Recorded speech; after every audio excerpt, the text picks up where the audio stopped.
पान नंबर 32 काढा तुम्ही.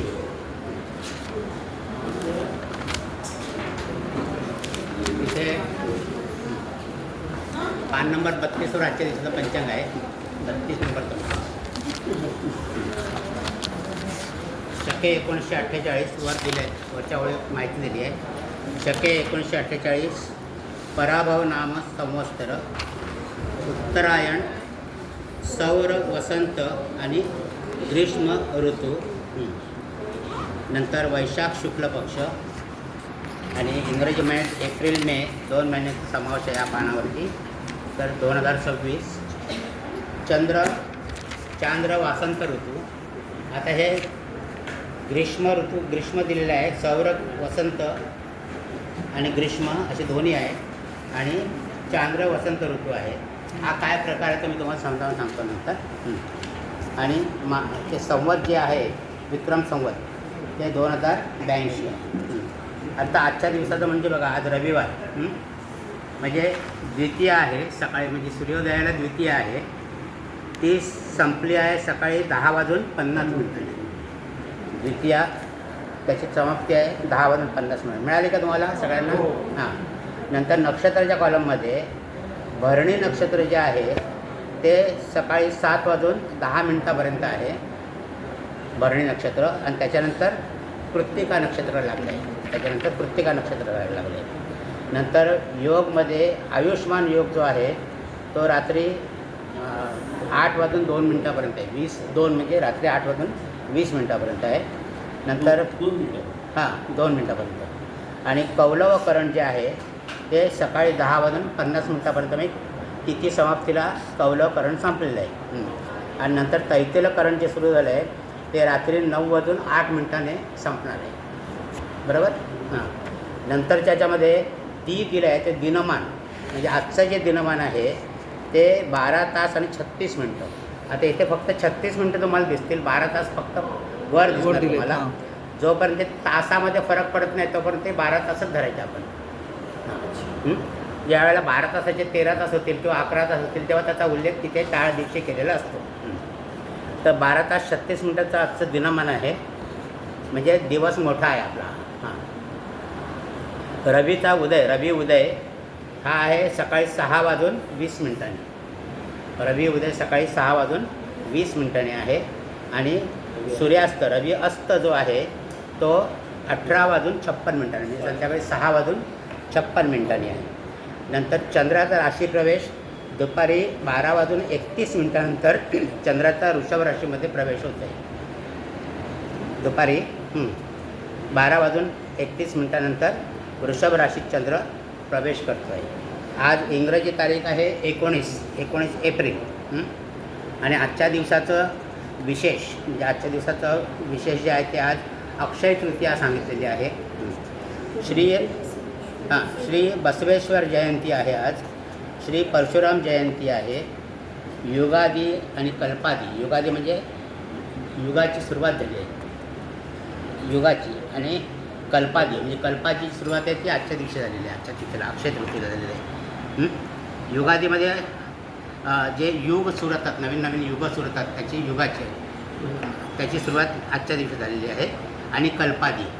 आता त्याच्यापुढे 19 आकडा दिला आहे बघा. 19 हा 19 आकडा कशा करता आहे की आजच्या दिवसाचं जे दिनविशेष आहे ते अजून काहीतरी आहे, पण त्या या ओळीमध्ये मावत नाही म्हणून त्यांनी 19 आकडा दिला. आता 19 आकडा पुढे दिसतो तुम्हाला खाली बघा, दिसतो 24 तारखेच्या. हां, तिथे 19 आकडा दिला आहे. म्हणजे इथलं जे दिनविशेष जे राहिलेलं आहे ते तिकडे पूर्ण केलं आहे.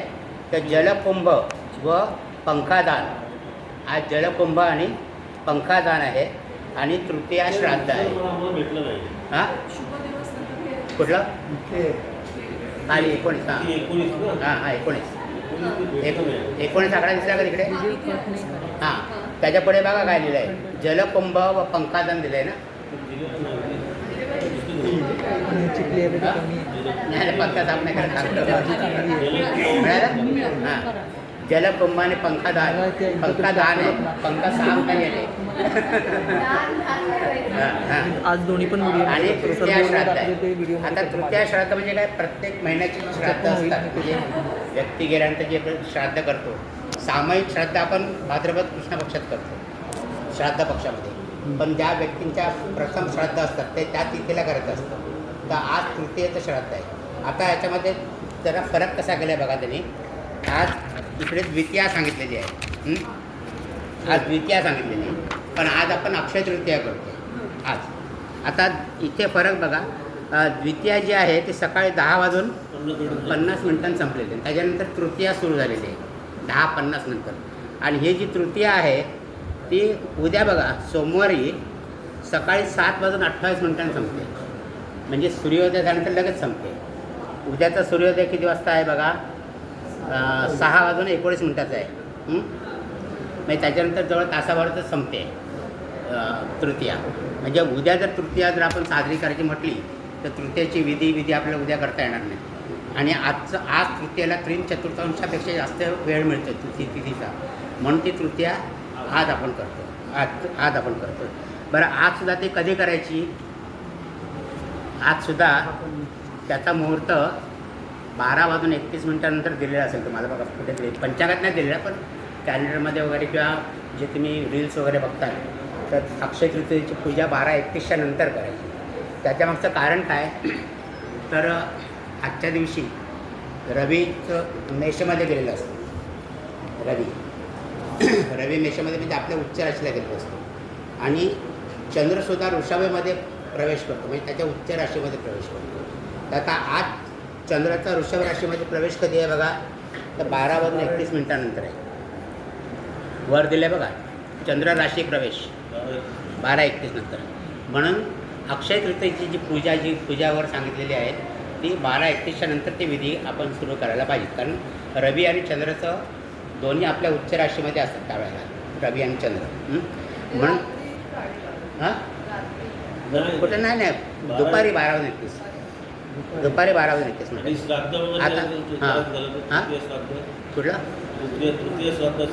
तृतीया श्राद्ध ते अपराह्नकाळी करतात. ते मी तुम्हाला सांगेन नंतर. ते तृतीया श्राद्ध म्हणजे श्राद्ध कधी करायचं असतं ते आपण बघणार आहोत.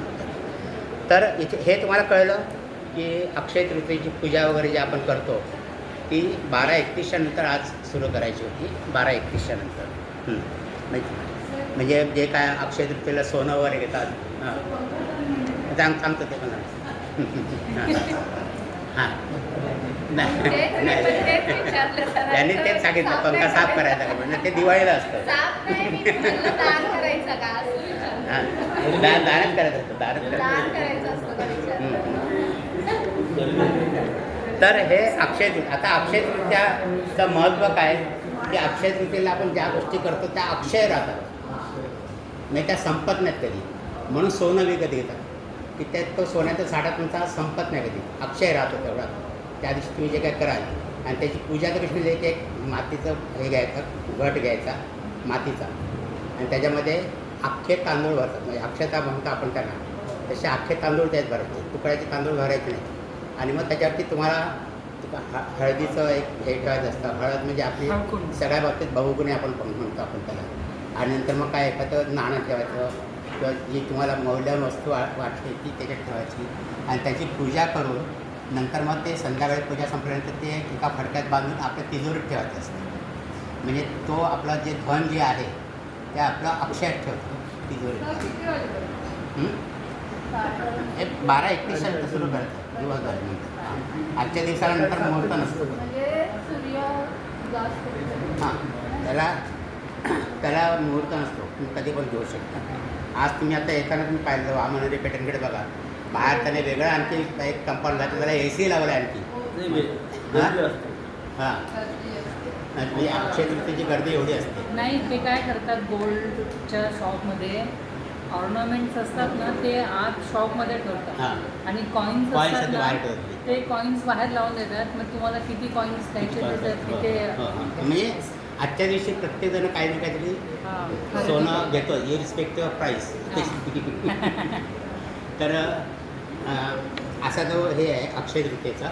आता तुम्ही सांगितलं हे जलदान आणि जलकुंभ आणि पंखादान.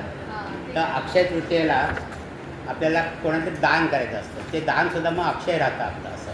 मग आता दान करायचं म्हणजे जरुरी गोष्ट म्हणजे ते मातीच्या भांड्यामध्ये जे आपण मातीच्या गडव्यामध्ये पाणी ठेवतो. पाणी म्हणजे सगळ्यात आपल्याला हे आहे, जरुरी गोष्ट आहे पाण्याची. आणि सगळ्यांना पाणी हे लागतंच. पाण्याचं दान हे सर्वश्रेष्ठ दान असं समजलं जातं. सर्व म्हणजे श्रेष्ठ दान समजलं जातं. म्हणजे काही नाही तुम्हाला करता आलं, म्हणजे तुम्ही तुमच्या आयपीवर सुवर्ण दान करा, कोणतेही दान करा, पण तुम्हाला काहीच जमलं नाही तर निदान पाण्याचं कुंभ तरी कोणातरी गरजू व्यक्तीला द्या. पाण्याचं कुंभ ते त्याला ते जलकुंभ दान असं. आणि पंखा म्हणजे काय की आत्ता वैशाख महिना आता सुरू होतं, तर त्याच्यामध्ये ऊन खूप असतं. मे महिन्याचं ऊन मला ह्याचं रवी मेशीमध्ये गेलं आहे ना, आता उन्हाळा खूप वाढला. मग ते उन्हापासून त्रास त्यांना वाचवण्याकरता छत्री किंवा असं काय डोक्यावरती काय छत्र असं काय द्यायचं असेल तर ते नसेल तर उन्हाला आपण पंखाचा वारा घेतो, पंख्याने वारा घेतो. मग निदान ते तरी दान करा पंख्याचं, म्हणजे त्यांना जी गरजू व्यक्ती असेल त्यांना त्याचा उपयोग होईल. म्हणजे आपल्या दानाचं सत्पात्री दान केल्यासारखं आपल्याला वाटेल. म्हणून ते जलकुंभ आणि पंखा दान असेल. पंखा मिळतो, पंखा हाताने वारा घ्यायचा. आता तुमच्या ऐपासून तुम्ही सिलिंग फॅन देऊ शकता. हां आता नवीन याच्यामध्ये फ्रीज पण आहे जलकुंभ म्हणजे. तर ते तुम्ही देऊ शकता. तर जलकुंभ म्हणजे मातीच्या ह्याच्यामध्ये तुम्ही पाणी भरून तो कुंभदान करू शकता असं. तर ते जलकुंभदान असं. आता हां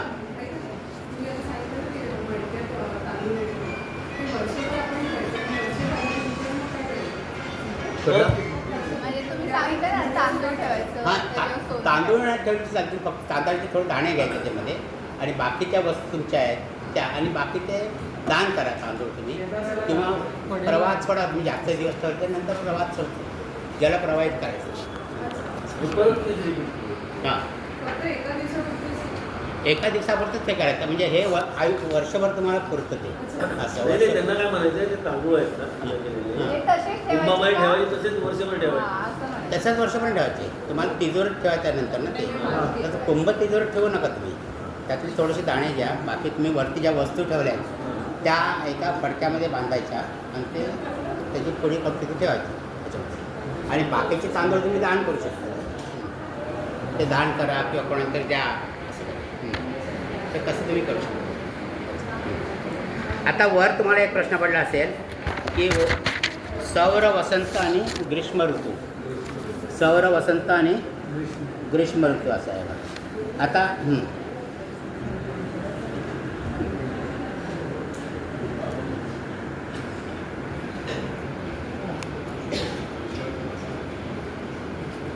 आता हा बघा वसंत आणि ग्रीष्म ऋतू जो आहे, वसंत ऋतू आपण किती म्हणतो की चैत्र आणि वैशाख याच्यामध्ये वसंत ऋतू असतो. हां नंतर ज्येष्ठ आणि आषाढमध्ये आपण ग्रीष्म ऋतू, 2 महिन्याचे ऋतू आहेत ना. तर इथे चांद्र ऋतू आणि सौर ऋतू हे वेगळे आहेत.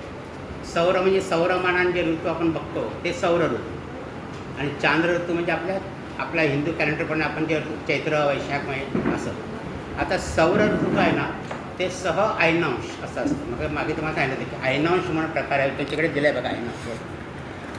24, 13, 35 असं जे ऐनांश आहेत ना, हे जे पाश्चात्य देशामध्ये किंवा सौर पद्धतीने जे हे करतात त्याचे कॅल्क्युलेशन करतात ते ऐनांश ॲड करतात त्यामध्ये. आता ह्याच्यात बघायचं असेल तर हे बघा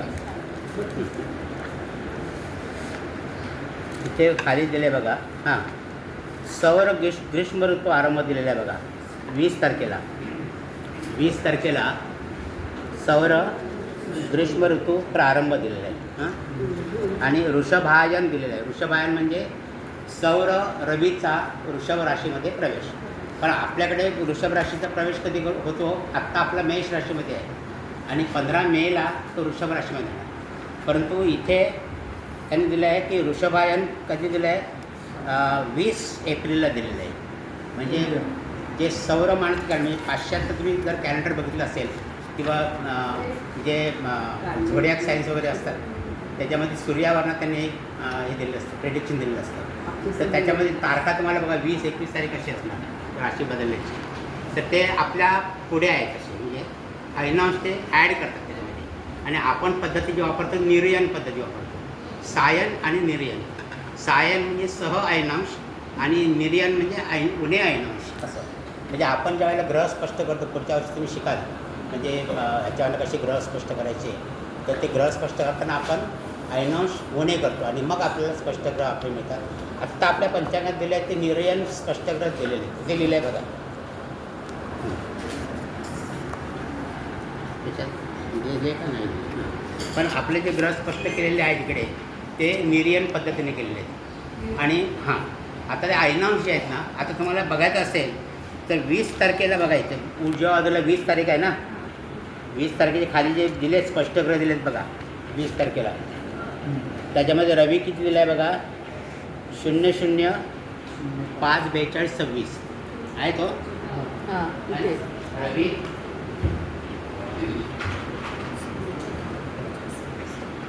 राशी, अंश, कला आणि विकार. 00 5 किती 20 42 असं झालं. 5 42 5 42 26. आता हे निर्यन आहे म्हणजे अयनांशा शिवायचे आहे ग्रह. आता याच्यात आपण अयनांश मिळवायचे. आता अयनांश किती देते बघा, 24 24 13 35 13 35. आता हे जे ग्रह आहे ते सकाळी 5:30 आहेत. 24 13 35 डाव्या बाजूला वरती दिले बघा अयनांश कोपऱ्यामध्ये मिळाले. डाव्या बाजूला वरती डाव्या कानावरती वरती दिले बघा अयनांश. उजव्या कोपऱ्यात डाव्या कानावर उजव्या कोपऱ्यात 24 13 35 दिले. आता आपले जे ग्रह आहेत ते निर्यन आहे. आता जे सायन आपण करायला गेलो त्याच्यामध्ये आपल्याला अयनांश मिळवावं लागते. मग अयनांश मिळवल्यानंतर त्याची किती बेरीज येते बघा, 61 35 6 41 61 म्हणजे 0 1 चालेल 1 14 म्हणजे 58 42 3 45 55 56 24 5 29 आणि इकडे 00. म्हणजे आजच्या दिवशी जर सायन कर्वे घेतला असता आपण सकाळी 5:30 वाजता तर तो 29 अंश 56 कला आणि 1 विकला असं सकाळी 5:30 ला असतं. सकाळी 5:30 वाजता हो की नाही, एवढं कळलं तुम्हाला. सायन जर रवी घेतला असतं, सायन रवी आपण सगळे निर्यन घेतो, पण पाश्चात्य किंवा जे हे करतात सौरमानाने प्रेडिक्शन करतात ते सायन. त्यांच्या कुंडलीमध्ये आज रवी 29 अंश 56 कला आणि 1 विकला 20 तारखेला असणार आहे. असं आपल्याकडे हा एवढा असणार आहे.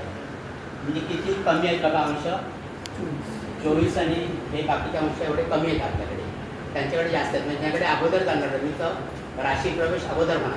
सर इकडे कसं काय राहिलं हां विकलामध्ये खाली एक. हं? एक ना, हं? इथे 61 आले ना, ते 61चं 1 घेतलं, 60चा एक काला इथे आपण वाढवलं ना 60ची. त्यांची बेरीज उत्तर 61 येतं आहे ना. दोघांचं मिळून हां तर 60 पुढे गेले. 61 आली, हां हां हां त्याच्यातनं 60 गेले आपले तिकडे घेतलं म्हणजे इकडे 1 राहिला आणि ते 60चा एक कला इकडे वाढवला. ओके ओके असं आहे ते. म्हणजे 20 तारखेला सकाळी 5:30 वाजता रवी 29 56 1 आहे. आणि रवीचा वृषभ आहे किती वाजता दिलेलं आहे बघा, सकाळी 7 वाजून त्याच्यात दिलेलं आहे ना, 7:08 7 वाजून 8 मिनिटांनी 7 वाजून 8 मिनिटांनी रवी वृषभ राशीमध्ये प्रवेश करतो सायन. आता हे सकाळी 5:30 आहे आणि किती कमी आहे याच्यामध्ये 3 कला आणि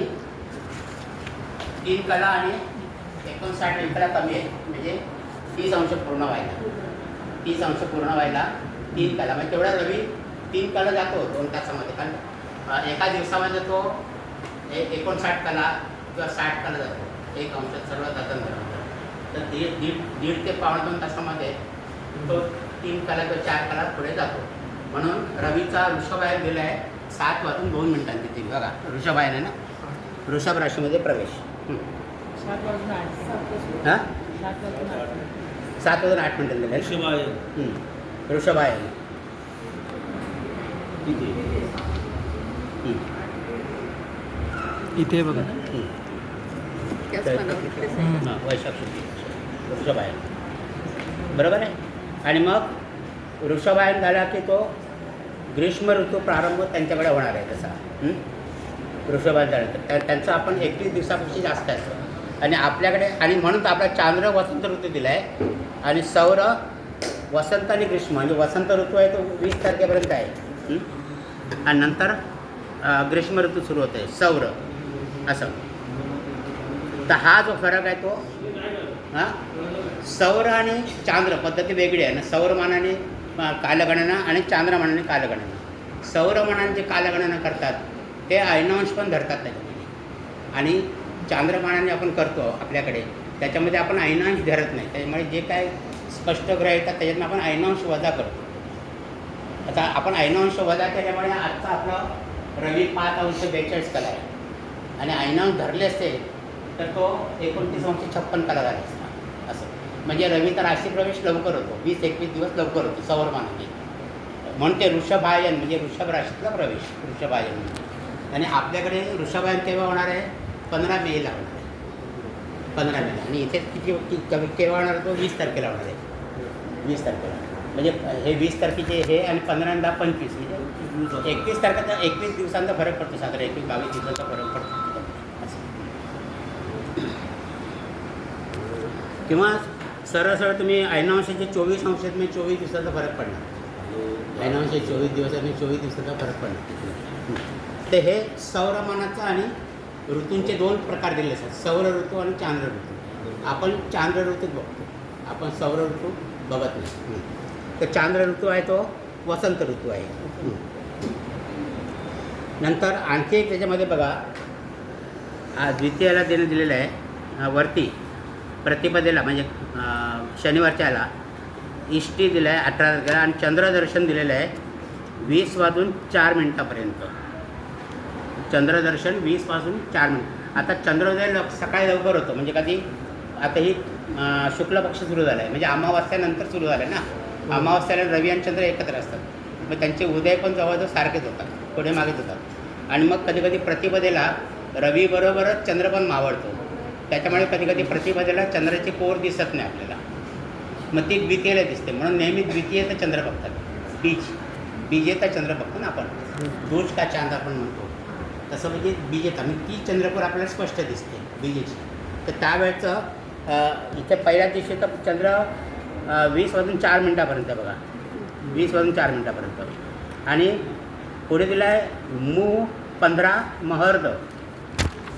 मू म्हणजे मुहूर्त हां मुहूर्त हां पहिली लाईन पहिली द्वितीयाची पहिली 18 तारीख. हां तर ज्या वेळेला शुक्ल पक्षामध्ये चंद्रदर्शन होईल त्यावेळेलाच हे मुहूर्त दिलेले असतात आणि त्याच्यापुढे 15, 30, 45 असे आकडे असतात. तर 15, 30, 45 हे आकडे म्हणजे महागाई तेवढीच राहील कमी होईल की वाढेल असा त्याचा अर्थ आहे. आता पूर्वीच्या काळी बाकीचे काय गोष्टी नव्हत्या. आता आपल्याकडे डिअरनेस इंडेक्स आहे सगळं कन्झ्युमर इंडेक्स आहे सगळ्या आपल्याला फिगर मिळतात त्याच्यामुळे आता याचा एवढा काय उपयोग होत नाही. आपला पूर्वीच्या काळी असं काय नसल्यामुळे ते पंचांगावर अवलंबून राहायचे की हा महिना कसा जाईल त्याच्याकरता हे मुहूर्त होते. आणि हे जे मुहूर्त आहेत हे त्या दिवशीचं जे चंद्र नक्षत्र असेल त्याच्यावरून ते ठरवलं जायचं. चंद्रदर्शन झाल्यानंतर जे नक्षत्र असेल त्याच्यावरून ठरवलं जायचं. आणि 15 म्हणजे महागाई म्हणजे त्यांनी दिलं आहे त्यांनी नक्षत्र पण दिले त्याच्यामधली. 15 म्हणजे हां फळ म्हणजे महागाई. 15 30 असेल तर समर आहे म्हणजे आता म्हणजे बाजार समोर आहे. आणि 45 असेल तर स्वस्ताही होईल. हां भरणी नक्षत्र आहे. आता मी तुम्हाला नक्षत्र वाचून दाखवत होती. आता ही जी 15 आहे ना त्याच्यामध्ये कोणते कोणते नक्षत्र आश्लेषा आहे शततारका आहे भरणी आहे ज्येष्ठ आहे आर्द्रा आणि स्वाती नक्षत्र अशी 6 नक्षत्र जर असली त्यावेळेला म्हणजे चंद्रदर्शनाच्या वेळेला तर मूग 15 येतं. आता भरणी नक्षत्र आहे म्हणून मूग 15 आलं पण भरणी नक्षत्राच्यामध्ये आहे. नंतर रोहिणी उत्तरा फाल्गुनी, उत्तराषाढा, उत्तरा भाद्रपदा, विशाखा आणि पुनर्वसू ही जी 6 नक्षत्र आहेत अशी जर आली तर त्यावेळेला मूग 45 येणार तुम्हाला, म्हणजे स्वस्ताही होईल. आणि ही सोडून बाकीची नक्षत्र आली तर मुहूर्त 30 म्हणजे समर आहे, असं त्याचं मान आहे. तर एवढंच फक्त बघा की त्यावेळेला जे नक्षत्र असेल त्याप्रमाणे दिलं असतं 15, 30 किंवा 45 मुहूर्त. लिहून देऊ तुम्हाला. 15 म्हणजे महागाई, 45 म्हणजे स्वस्त आहे, 30 म्हणजे सम. हां, महागाई. 15 म्हणजे महाग आहे. कमी म्हणजे महागाई, हां. जास्त म्हणजे आता त्याचं तुम्हाला एवढं काय रिलेटेड नाही आहे आपल्याकडे. आता आपल्या वेगळे इंडेक्स मिळतात आपल्याला. RBI पण डिक्लेअर करते, सगळं डिक्लेअर करते गव्हर्नमेंट. त्याच्यामुळे आता पंचांगावर जास्त कोणी अवलंबून नाही. महागाई वाढणार नाही. पूर्वीच्या काळी ज्यावेळेला नव्हतं असं काय, मला वाटतं आता मीडियावर 50 नव्हते असं काय. सर, त्याच्या पुढे एक शब्द आहे महर्ग. महर्द महर्द महर्ग म्हणजे महर्द महर्द म्हणजे महागाई. महर्द म्हणजे महागाई. बृहत आलं तर स्वस्ताई. हां, मी लिहून देऊ का तुम्हाला? समर्ग आलं तर सम, नाही स्वस्त आहे. महर्ग आणि समर्ग. 15 म्हणजे महाग आहे. महर्ग आणि हा समर्ग म्हणजे मूग 15 असेल तर महर्द असतं. महर्ग. महर्द मूग 45 असेल म्हणजे महाग आहे.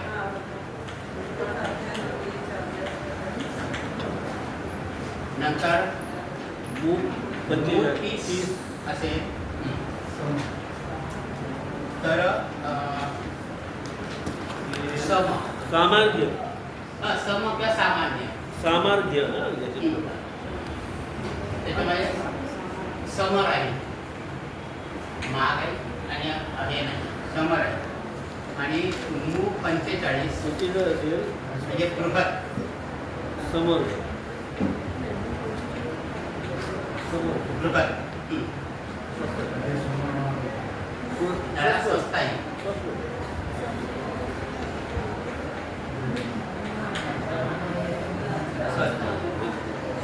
एक शब्द बाहेर. याचे नक्षत्र पण आहेत पण तिथे काय म्हणजे याचे नाही आहेत, म्हणजे अभ्यास करण्याचे नाही आहेत तसे. ते तुम्हाला पंचांगात कळणार. फक्त तुम्ही आता हे बघा, बृहत आहे, सम आहे की महर्त आहे, हे 3 फक्त लक्षात ठेवा. पेज नंबर 36 वर बघा ना, की मूग 45 आणि समर्ग नाही नाही मूग 45. पुढे पेज नंबर 36. किती 36 किती 36 ना? हां, समर्थ आहे 45चा. समर्ग. नाही त्याला बृहत आहे ते खरं म्हणजे.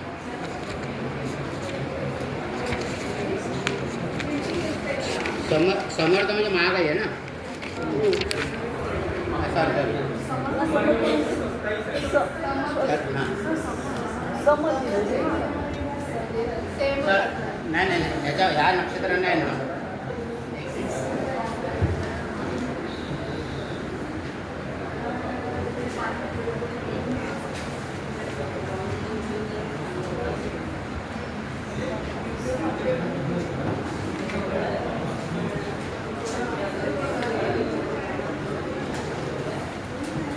मूग 45 आहे ना, ते बृहत आहे. आणि मुहूर्त 15 जे आहे त्याला जगन्य असं पण म्हणतात. जगन्य नक्षत्र असं म्हणतात. आणि त्याची महागाई तिथं. आणि चंद्रदर्शन होण्याच्या वेळेला ज्या नक्षत्रामध्ये चंद्र असेल त्याच्यावर हे पडत करत त्याच्यावर पडत करत.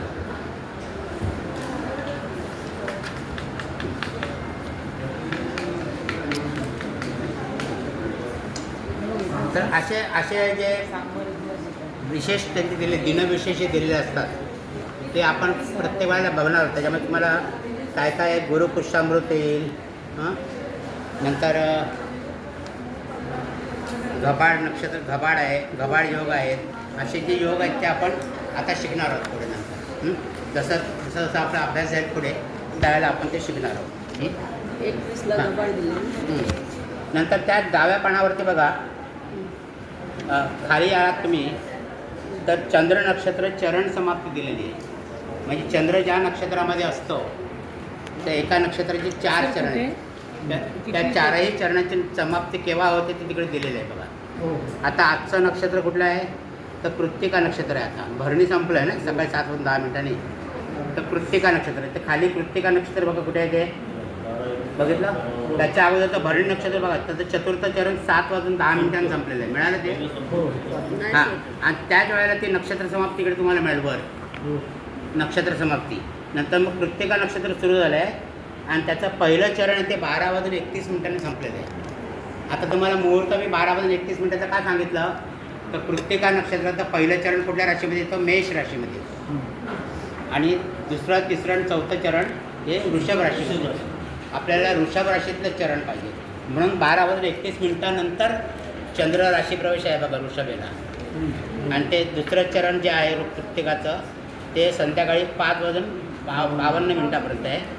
तृतीय चरण समाप्ती आहे 23 वाजून 14 मिनिटापर्यंत आणि कृत्तिका नक्षत्राची समाप्ती आहे 28 वाजून 35 पर्यंत. इथे सुद्धा मला 28-35 दिसणार बघा कृत्तिकाचं 28-35. हां म्हणजे इथे चंद्र नक्षत्र चरण समाप्ती दिलेली आहे. चरण समाप्ती ही कशाकरता दिलेली आहे तर चंद्राचा राशी प्रवेश काय काय विभाजन झालेले नक्षत्र असतात. म्हणजे चंद्राच्या राशी प्रवेशाच्या वेळेला कोणत्या चरणामध्ये कोणत्या वेळेला ते राशी प्रवेश होईल तो इथून तुम्हाला कळतो. त्याच्यापेक्षा पण महत्त्वाचं म्हणजे बालकाचा जन्म झाल्यानंतर त्याचं नाव ठेवायची नावरस असते त्याची हो की नाही. मग ते नावाचा आद्याक्षर काय हे काढण्याकरता आपल्याला चंद्र कोणत्या नक्षत्रामध्ये आहे ते बघायला कोणत्या नक्षत्रात कोणत्या चरणामध्ये कारण एका नक्षत्राला तुम्हाला तिथे आद्याक्षर 4 दिलेलं असतं. एका नक्षत्राचे 4 आद्याक्षर असतात आणि चरणाला प्रत्येक चरणाला वेगळं आद्याक्षर असतं. मग त्या नावावरनं म्हणजे तुम्हाला परफेक्ट नावराशी त्याच्याचं कळते असं. म्हणून त्याच्याकरता तुम्हाला ही चंद्र नक्षत्र समाप्ती काळ दिलेला असतो. आता समजा आता किती वाजले आहेत 1 वाजून 25 मिनटं झाले. समजा बालकाचा जन्म 1 वाजून 25 मिनटांनी झाला आज तर त्याचं नक्षत्र कोणतं येणार तो कृत्तिका नक्षत्र येणार हो की नाही. कृत्तिका नक्षत्रामध्ये हां दुसरं चरण बरोबर दुसरं चरण. मग कृत्तिका नक्षत्राच्या द्वितीय चरणावर कोणता आद्याक्षर आहे ते तुम्हाला अवकडा चक्रावरती मिळेल. अवकडा चक्र काढा आणि कृत्तिका नक्षत्राचं बघा चरणाक्षर दिलेत बघा. तिथे पहिल्या नक्षत्राचं आ आहे दुसऱ्या चरणाचं ई आहे आद्याक्षर बघा. आता आपला जन्म बालकाचा दुसऱ्या चरणावरती आहे म्हणून त्याचा आद्याक्षर असणार ई. मग ई वरून नाव ठेवायचं. म्हणजे मुलगा असेल तर ईश्वर ईशान मुलगी असेल तर ईशा किंवा असं हां अशाप्रमाणे नावं ठेवायची. म्हणजे चरणाक्षराप्रमाणे आपण नाव म्हणजे आता ही 17:52 नंतर जन्म झाला समजा आज संध्याकाळी तर आद्याक्षर काय येईल ऊ येईल. ऊ म्हणजे मुलगी असेल तर उषा वगैरे असं उमेश लावाज अशी तर अशी हे